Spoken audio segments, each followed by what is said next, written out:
Il rampe dans les entrailles du monde, là où la roche fond, où la lumière est rouge, où même le silence brûle. Il n'a pas de nom pour ceux qui vivent en surface, mais dans les profondeurs, il est connu, craint, fuit.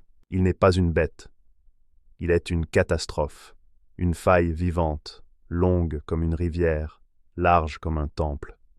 Son corps est couvert d'écailles incandescentes qui craquent à chaque mouvement et déversent des cendres brûlantes autour de lui. Sa chair vibre comme un volcan prêt à éclater. Sa gueule est une forge de l'enfer. Lorsqu'il ouvre ses mâchoires, ce n'est pas un rugissement que l'on entend, mais le hurlement de la pierre brisée, de la terre qui se plie sous son passage. Ses crocs, noirs comme le basalte, mâchent la roche comme si c'était de la cire. L'acier n'est qu'une gêne.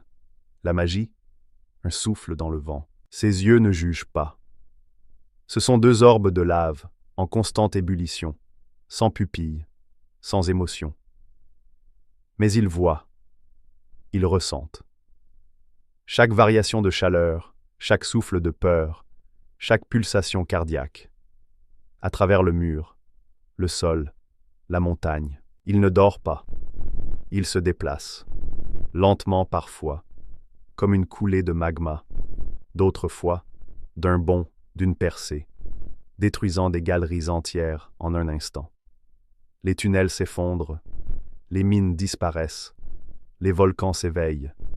Il laisse derrière lui une traînée de cendres, de flammes et de silence. Il n'a pas de maître, il n'a pas de raison.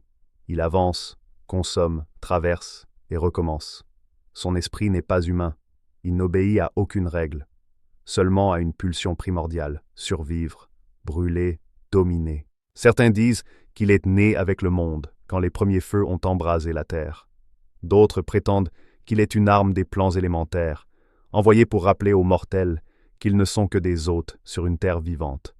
Quelques rares érudits osent même parler de lui comme d'un dieu oublié, enterré vivant, et dont les mouvements créent les séismes. Mais la vérité, personne ne veut la connaître, car ceux qui ont tenté de l'étudier n'en sont jamais revenus. Les villages qui l'ont vu approcher n'existent plus. Les galeries où il passe sont perdues, à jamais. Quand la terre tremble sans raison, que la température monte dans les souterrains, que les pierres se mettent à suinter. Fuyez. Ne cherchez pas à comprendre. Ce n'est pas un feu. Ce n'est pas un volcan. C'est lui.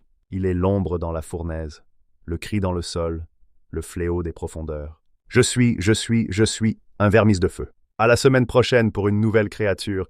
Dis-moi en commentaire laquelle tu veux voir.